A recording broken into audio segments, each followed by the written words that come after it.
Assalamualaikum warahmatullahi wabarakatuh. A'udzubillahi minasyaitonirrajim. Bismillahirrahmanirrahim. Alhamdulillah hamdan wa syukran lillah. Salatan wa salaman ala Rasulillah wa ala alihi wa sahbihi wa mawalah. Asyhadu an la ilaha illallah wa asyhadu anna Muhammadan abduhu wa rasuluh la nabiyya ba'da. Subhanaka la ilma lana illa ma 'allamtana innaka antal alimul hakim wa tub alaina innaka antat tawwabur rahim. La haula wala quwata illa billahil aliyil azim. Amma ba'd. Para pemirsa, kawan-kawan sekalian, penyuluh agama Islam dan penyuluh lintas agama di seluruh Nusantara, wabil khusus kawan-kawan penyuluh di Provinsi Kalimantan Selatan. Alhamdulillah wa syukurillah, dengan izin Allah kita bisa bertemu kembali pada episode yang kedua yang berkenaan dengan Ayo Ikut Pai Awad tahun 2025. Program pemerintah ini merupakan salah satu cara pemerintah memberikan apresiasi, dukungan, penghargaan kepada penyuluh yang sudah lama dan terus berkiprah, tentu dengan kreativitas, inovasi yang tiada henti, sehingga bisa menghasilkan kemanfaatan yang luar biasa kepada umat, bahkan kepada bangsa. Dan tentunya kemanfaatan ini kita dapatkan juga nilai pahala kualitasnya di sisi Allah Subhanahu wa Ta'ala. Oleh karena itu, penyuluh agama adalah bagian dari dakwah, dan Pai Awad ada satu di antara bagaimana kita mengimplementasi kompetensi kita, kemampuan kita dalam rangka memberikan kemanfaatan yang banyak kepada masyarakat. Khairun nas anfa'uhum linnas. Nah, pada episode yang kedua ini kita ingin berbicara yang sangat teknis sekali. Ya, apa itu? Yang pertama adalah kita bicara tentang portofolio. Kemudian kita bicara tentang video. Kemudian kita bicara tentang karya tulis ilmiah. Dan kita bicara tentang presentasi. Nah, keempat macam ini memiliki bobot penilaian yang tidak boleh kita anggap enteng. Ya, mungkin ada yang nilainya 5, 10, 15, 20. Sampai presentasi itu semua sempurna menjadi 100. Karena ini lomba, ya. Memang setiap lomba itu pasti ada kalah, mana itu sudah merupakan sunnatullah. Tapi mari kita berikan yang terbaik, karena hasil tidak pernah mengkhianati proses. Proses yang kita jalani tahap demi tahap inilah yang akan memberikan sebuah pembelajaran, kenang-kenangan manis, dinamika seorang Pai Awad dalam menuju puncak dari kemampuan dia melaksanakan pembawaan pribadinya. Kemudian dia ikut dari tingkat kecamatan, kabupaten, provinsi, sampai go nasional. Nah, ini merupakan sebuah cara yang terbaik untuk kita meningkatkan kompetensi profesional di dunia dakwah pada umumnya dan pelaksanaan topoksi penyuluh agama Islam pada khususnya. Baik kawan-kawan dimanapun berada, khususnya yang tahun ini mungkin punya minat yang besar ingin ikut Pai Awad tahun 2025. Nah, tahun ini sesuai dengan keputusan Direktur Jenderal Bimas Islam nomor 131 tahun 2025 tentang petunjuk pelaksanaan pemilihan Pai Awad 2025, sebagaimana yang sudah di-share di media sosial, termasuk di grup-grup penyuluh agama di IFARI. Maka pada kesempatan ini mari kita sedikit berbagi pengalaman. Mudah-mudahan dengan berbagi pengalaman ini yang ikut termotivasi untuk sama-sama kita menyiapkan, memperbaiki diri.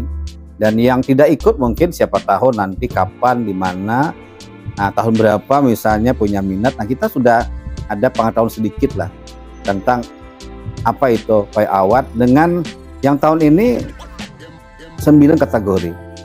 Luar biasa sekali. Jadi banyak peluang-peluang yang bisa kita pilih, konsentrasi ke peminatan kita yang harus kita angkat.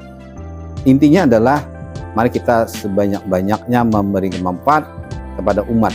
Nah, baik. Yang pertama adalah yang akan kita bahas dulu adalah masalah portofolio.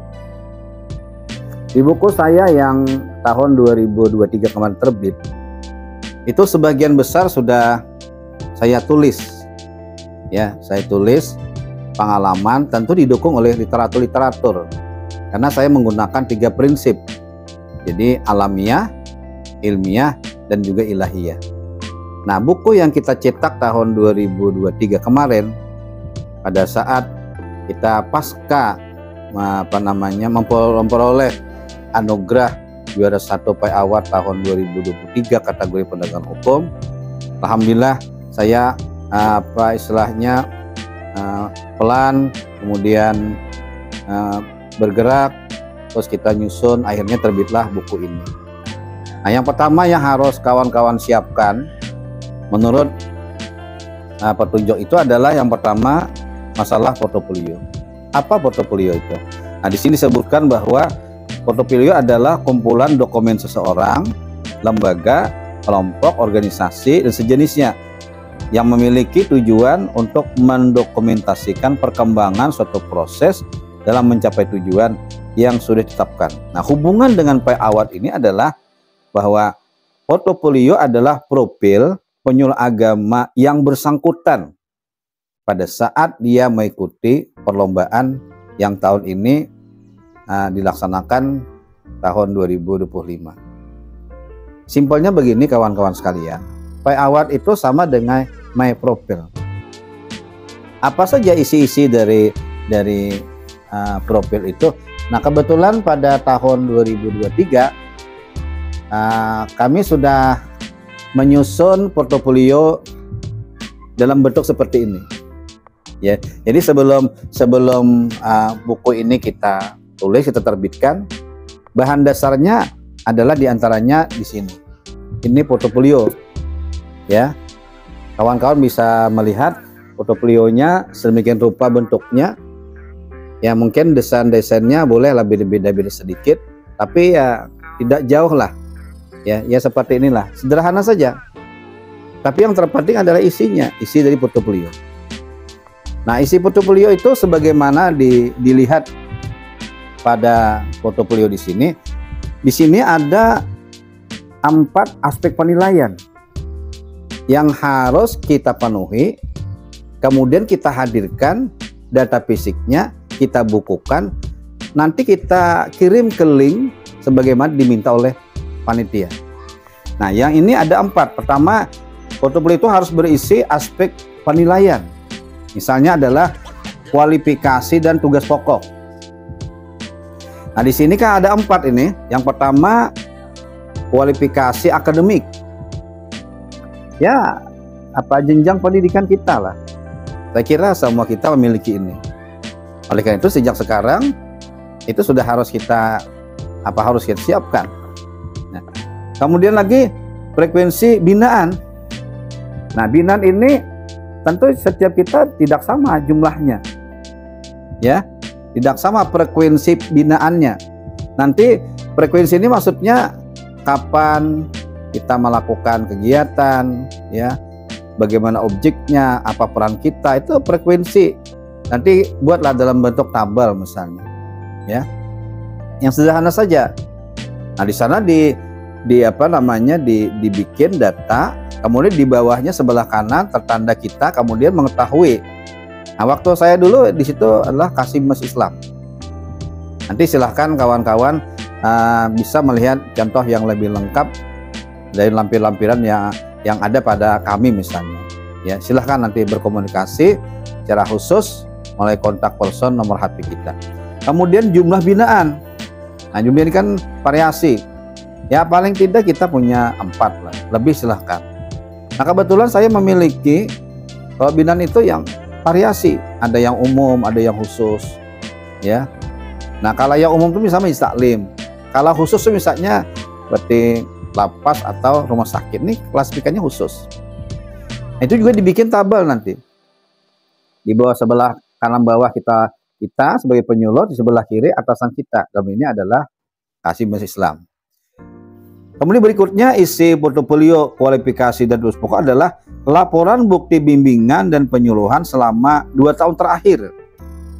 Ya, bahasa kita dulu kan di P3, nah sekarang SKP lah. Ini harus dihadirkan. Dan ini sifatnya wajib, tidak boleh tidak, harus ada ini, harus ada. Nah itu pun juga sudah kami berikan contoh di ini yang seperti yang kami buat ini, sehingga insya Allah akan memudahkan kawan-kawan untuk nanti mengirim dalam bentuk link. Nah kemudian aspek binaan yang penilaian berikutnya adalah pengembangan profesi. Misalnya apa? Pendidikan dan pelatihan. Nah pendidikan dan pelatihan. Nah di buku sini juga ada sebagian kami jelaskan tentang my profile tersebut. Saya sebut my profile supaya agak lebih mudah. Nah di sini saya paparkan misalnya biodata, pendidikan, alamat, kemudian media sosial, profesi, pengalaman organisasi, ya. Terus lagi di sini terus lagi prestasi, penghargaan dan sebagainya. Nah itu kita dibuat dalam portofolio, ya, dibuat dalam portofolio. Apabila bentuknya misalnya ijazah ya kita copy, kita scan. Kalau misalnya bentuknya penilaian dari atasan dan pengawasan, nah berarti formatnya harus sudah ada. Kemudian prestasi akademik yang seperti kamu sebutkan tadi, juara itu, juara ini. Kemudian karya pengembangan profesi. Apa contohnya? Nah, mungkin di antara Bapak Ibu ada yang menerbitkan buku misalnya, atau menyadur, atau menerjemahkan dan sebagainya. Nah ini adalah aspek penilaian pengembangan profesi. Dan itu masuk di portofolio. Kemudian lagi adalah aspek penilaian pendukung profesi. Misalnya keikutsertaan dalam forum ilmiah, ya seminar, diskusi, apa peran di sana, apakah peserta, apakah moderator, apa panitia. Nah itu bentuk leader fisiknya apa? Ya sertifikat atau piagam misalnya.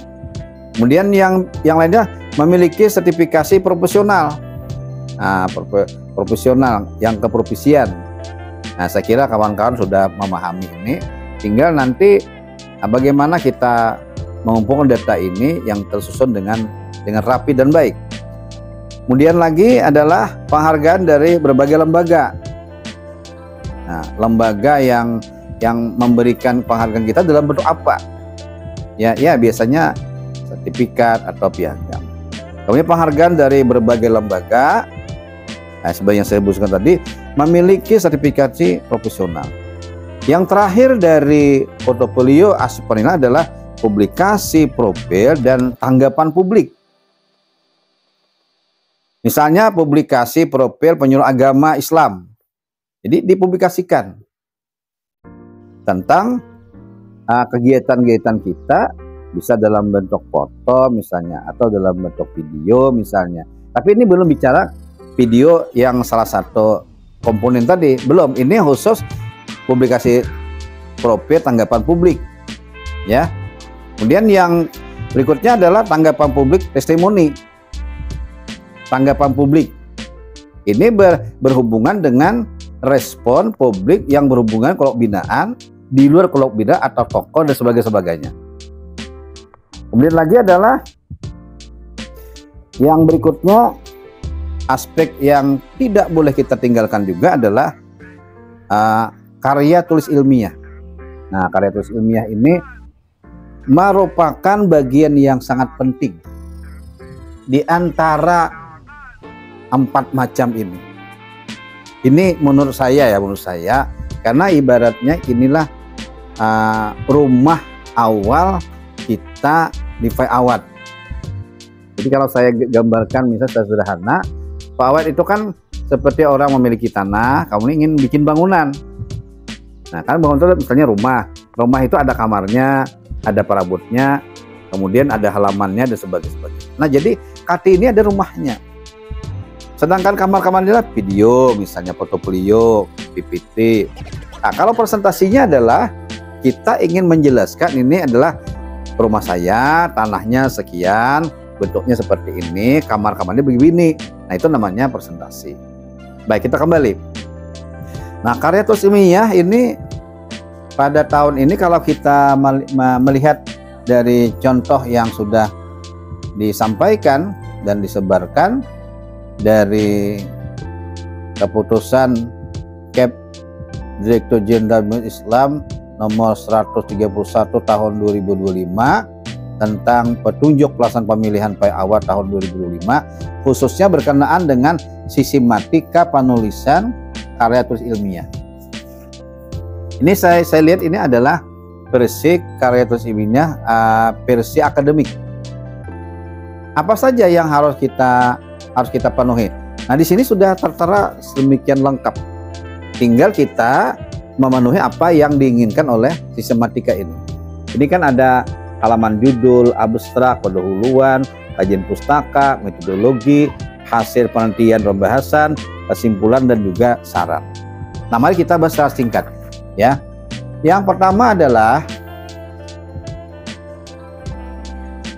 karya tulis ilmiah tentang bab pertama pendahuluan. Bab pertama pendahuluan di sana disebutkan ada 3 yang harus kita penuhi: latar belakang, tujuan penelitian, dan manfaat penelitian.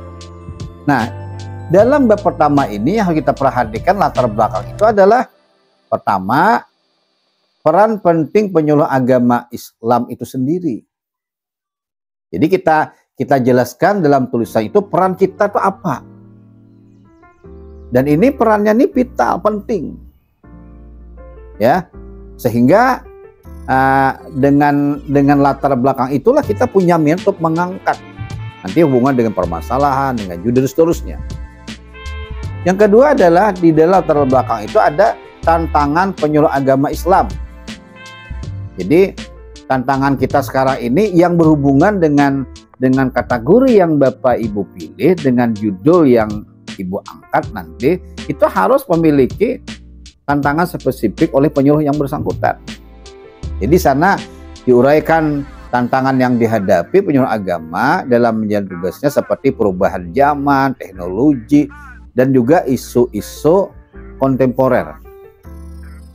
Kemudian lagi adalah latar belakang, bisa juga kita kemukakan pentingnya penyuluh agama khususnya tentang penghargaan ini.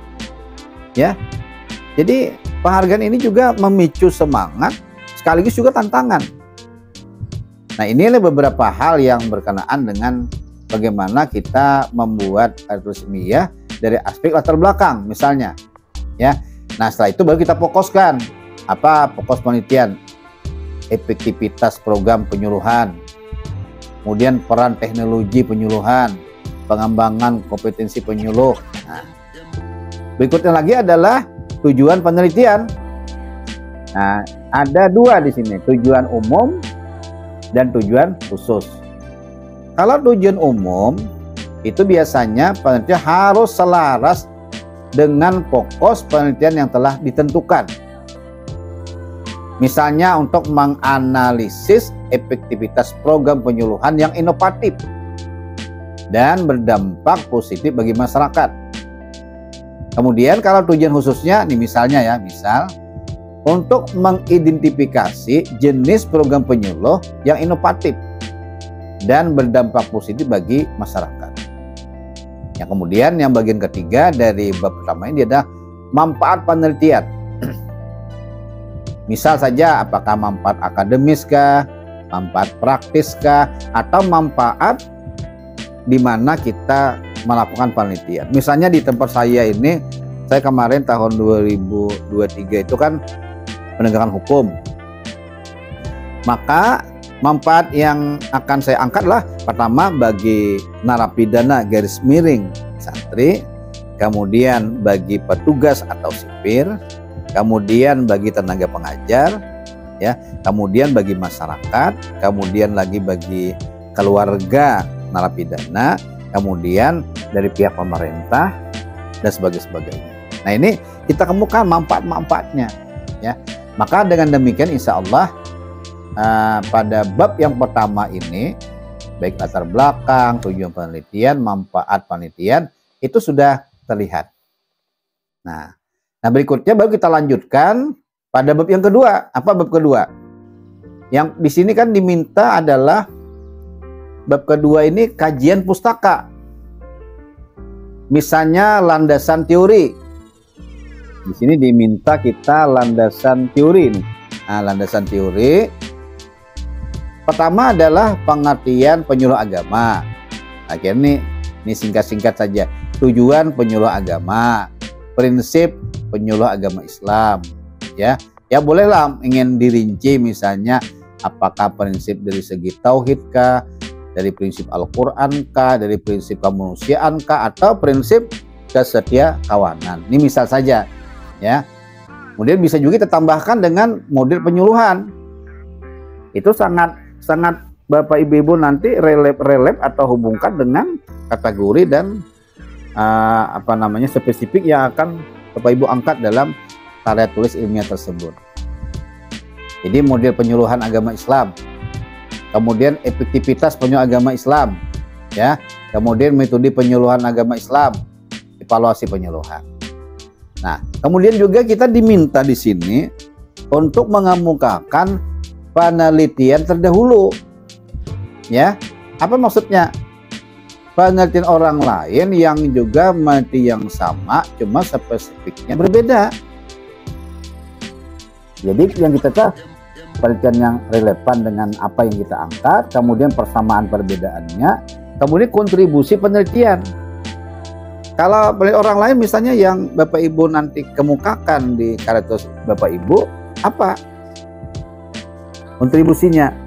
Nah, maka nanti dikemukakan juga kontribusi yang akan Bapak Ibu angkat di sini, tentunya sesuai dengan fakta penelitian di lapangan. Nah, kemudian lagi yang ketiga, bagian dari kajian pustaka ini atau bab 2 adalah kerangka berpikir. Jadi apa model kerangka berpikir yang dilakukan oleh Bapak Ibu sebagai peserta VA1? Hubungan dengan kategori, kepeminatan, serta objek yang Bapak Ibu jadikan sebagai penelitian. Jadi gunakan model kerangka berpikir yang sesuai dengan metode yang Bapak Ibu pilih. Kalau di sini saya contohkan adalah metode kualitatif. Ya, kualitatif. Misalnya di sini adalah model kausal, interaktif atau model sistem. Atau bisa juga di sini ada hubungan variabel atau dengan hipotesis. Nah, saya ingin sarankan kepada Bapak Ibu, ya, terus terang saja, saya hanya menjelaskan, bukan ahlinya, bukanlah pakarnya. Tapi Bapak Ibu jangan pesimis. Kalau Bapak Ibu memang ikut PAWAT, kemudian mempersiapkan karya tulis ilmiah, Bapak Ibu jangan malu, jangan sungkan-sungkan untuk bertanya kepada ahlinya masalah karya tulis ilmiah ini, kepada dosen kah, atau mereka yang memang suka menulis misalnya. Jadi kita jangan alergi dengan orang-orang yang memang ahli pakar di bidangnya. Saya juga kemarin demikian, Bapak Ibu yang terhormat. Kita belajar apa yang harus kita penuhi dalam karya tulis ilmiah. Nah, kalau misalnya kita akan menggunakan metode kualitatif atau pendekatan kualitatif, maka nanti disertakan juga teknik pengumpulan datanya. Misalnya wawancara, observasi, analis dokumen. Berikutnya lagi adalah teknik analisis data. Nah, jadi Bapak Ibu yang terhormat, nah ini adalah bab yang kedua. Kita lanjut misalnya ke bab yang ketiga. Nah, bab ketiga ini cukup penting karena ini bicara tentang metodologi. Di metodologi ini minimal kita akan bicara tentang pemilihan metode, lokasi dan konteks penelitian, kemudian instrumen penelitian, teknik pengumpulan data, dan teknik analisis data. Nah, misalnya seperti ini, ya. Bapak Ibu menggunakan metode kualitatif. Maka pelajarilah metode kualitatif dan bertanya kepada orang yang paham tentang metode kualitatif ini. Tapi kalau Bapak Ibu sudah punya pengetahuan dasar tentang metode ini, saya kira lanjut saja. Tinggal kita melanjutkan penelitian-penelitian yang mendukung karya tulis ilmiah ini. Jadi, nah berikutnya lagi adalah lokasi dan konteks penelitian. Lokasi penelitian lokasi penelitian yang relate dengan topik penelitian Anda. Lembaga kah, instansi kah, kelompok binaan kah, atau masyarakat binaan kah, seperti itu. Misalnya saya contohkan, saya kemarin objeknya adalah lapas, dalam hal ini pondok pesantren, dalam ini adalah narapidana. Nah, saya sering menyebutnya narapidana itu dengan sebutan santri. Nah, ini merupakan objek kita, objek penelitian dan juga tempat kita meneliti. Nah, kemudian instrumen penelitian, ya, kemudian teknik pengumpulan data, ada wawancara mendalam, ada observasi partisipatif, analisis dokumen, atau mungkin menggunakan teknik lain, ya. Misalnya saya pernah menggunakan teknik focus group discussion atau FGD. Nah, ini bisa juga. Kemudian lanjut dengan teknik analisis data, ya. Nah, ini beberapa hal yang berkenaan dengan bab 3 metodologi. Baik, kita lanjut lagi. Kemudian bab yang keempat adalah berkenaan dengan hasil penelitian dan pembahasan. Jadi hasil penelitian pembahasan ini adalah untuk pembahasan ini merupakan inti dari karya tulis kita. Ya, ini intinya nih. Inilah kita ingin membongkar apa yang selama ini kita teliti, kita buktikan dalam bentuk tulisan, dan kita buktikan dalam bentuk fakta di lapangan. Misalnya kalau saya meneliti karya tulis ilmiah berhubungan dengan narapidana santri dengan kategori penegakan hukum misalnya, nah berarti saya harus memberikan hasil penelitian pembahasan itu betul-betul fakta ilmiah alamiah, bisa dibuktikan baik tertulis maupun di lapangan. Lokasinya mana, yang teliti siapa, bagaimana perubahannya, bagaimana hasilnya, dan sebagainya.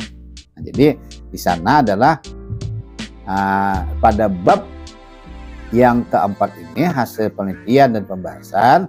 Yang pertama hasil penelitian, isinya adalah deskripsi data, analisis data, kemudian temuan utama. Kemudian pembahasan adalah interpretasi hasil penelitian dalam konteks teori dan tujuan. Bagian ini merupakan inti karya tulis kita. Kita harus menginterpretasikan hasil penelitian dalam konteks teori yang kita gunakan dan bersesuaian dengan tujuan penelitian yang kita buat. Misalnya hubungan dengan teori, hubungan dengan tujuan, kemudian diskusi, analisis, dan keterbatasan penelitian itu perlu juga kita kemukakan. Kawan-kawan sekalian berbahagia, nah terakhir adalah yang bab yang kelima, yaitu kesimpulan dan saran. Nah, dalam kesimpulan dan saran ini berisi tentang jawaban dari tujuan penelitian, sedangkan untuk saran adalah rekomendasi untuk penelitian lanjutan atau implikasi praktis. Nah, dalam buku yang sederhana ini juga kami sudah menulis ya pada bab terakhir tersebut, yakni berkenaan dengan kesimpulan dan saran. Misalnya di sini kita kemukakan kesimpulan saran itu yang berkenaan dengan apa yang sudah kita lakukan selama ini dalam karya tulis ilmiah kita. Ya. Kemudian di sini juga saya sebut kesimpulannya ada 10, ini diantaranya adalah peran nyata penyuluh agama Islam Kemenak Kabupaten Nusa Utara mendapatkan kepercayaan yang strategis dalam melaksanakan tupoksi penyuluh agama Islam fungsional, yaitu kelompok sasaran binaan khusus pada lembaga pemasyarakatan berbasis pesantren, dan seterusnya sampai 10. Saya juga mengemukakan di sini ada rekomendasi pertama bagi pondok pesantren atau Bahlabs Amontai, kemudian bagi pemerintah pusat, Kementerian Agama, Kemendikbud dan Kemenhumkam, kemudian lagi di sana bagi perguruan tinggi, media sosial dan instansi yang lain. Nah, inilah yang berkenaan hubungannya dengan karya tulis ilmiah. Nah, jadi dengan kita berada pada bab yang terakhirnya atau bab yang kelima, kesimpulan dan saran, maka secara garis besar kita sudah selesai memaparkan hasil panen kita, kemudian fakta di lapangan dalam bentuk tulisan. Tinggal nanti kita bagaimana kita mempresentasikan di depan dewan juri, kemudian mulai kita dukung juga dengan PPT atau PowerPoint, maka insya Allah ini akan memberikan dampak yang luar biasa. Kawan-kawan sekalian yang berbahagia, baik, sekarang kita lanjut sedikit tentang berkenaan dengan pembuatan video, kemudian nanti PPT, dan mungkin nanti kita jelaskan juga presentasi. Tetapi untuk tahap ini saya kira kita cukup membahas dulu portofolio dan karya tulis ilmiah. Insya Allah nanti pada episode yang berikutnya kita akan bahas sedikit tentang video, kemudian PPT, dan sekaligus juga kita akan bahas tentang presentasi. Para kawan-kawan sekalian yang berbahagia, nah mudah-mudahan episode yang kedua ini yang berkenaan dengan komponen penilaian award yang saya sebutkan di atas tadi, apakah itu portofolio yang sudah kita bahas, kemudian karya tulis ilmiah, nanti kita sambung dengan video, kemudian juga presentasi. Insya Allah dengan keempat unsur ini kita sudah memenuhi persyaratan. Tapi jangan lupa kawan-kawan, ini harus kita membuat dengan rapi sesuai dengan aturan yang diberlakukan oleh Juklak tersebut, ya. Jadi sekecil apapun yang kita lakukan, betul-betul kita lakukan dengan tahapan-tahapan yang baik lah. Insya Allah akan mendapatkan hasil yang baik. Hasil yang baik itu tentunya adalah hasil yang kita sudah berusaha dengan sebaik mungkin. Maka tentu kita harus punya semangat yang tinggi.